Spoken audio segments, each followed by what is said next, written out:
Hey everyone, welcome back to the channel. Professor Jason X here. Today we're digging into the real reason behind the Young Bucks dropping their AEW Tag Team Championships to Private Party. This one has a lot more behind it than just storyline shifts, so let's break it all down.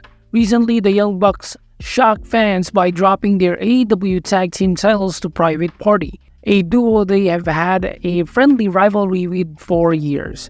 Now, it turns out this was due to Nick Jackson dealing with a separated shoulder that's been nagging him for weeks. This injury has clearly impacted his in-ring capabilities, and dropping the titles gives him a chance to fully recover. We're still unsure how long Nick will be out, but it's clear that his health took priority. There was an angle later in the show where Matthew and Nicholas were seen shredding documents in their locker room while they're packing up their belongings. As they left the building, the Bucks said things are too chaotic in AEW right now and they will be working from home.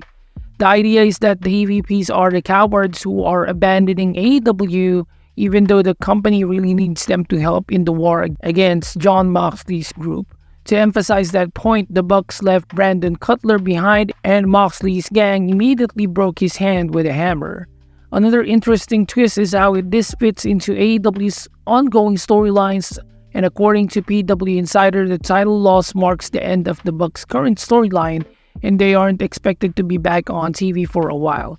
But don't worry, they aren't leaving AEW. In fact, they recently signed new long-term deals. The rumor mill also suggests that the current storyline involving Moxley's war against AEW might lead to the Elite, including the Young Bucks, to join the face side down the line. So even with Nick's injury, we might be seeing some big story developments.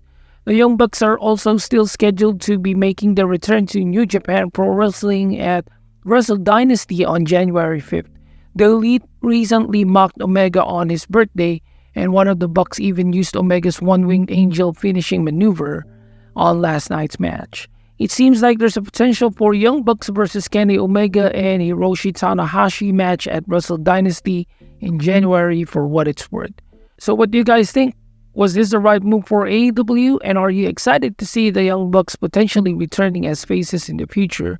Let us know in the comments. Before we wrap things up, if you're looking into getting some WWE merch and want to help the channel at the same time, check out the official WWE Shop affiliate link in my description. We got you covered on all the latest official WWE merchandise.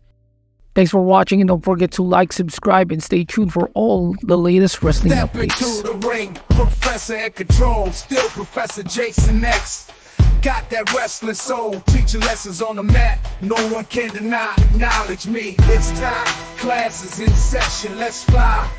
The beat drops hard, the crowd starts to roar. Representing hip-hop like never before. With every move I make, I'll conquer the fight. Acknowledge me. Acknowledge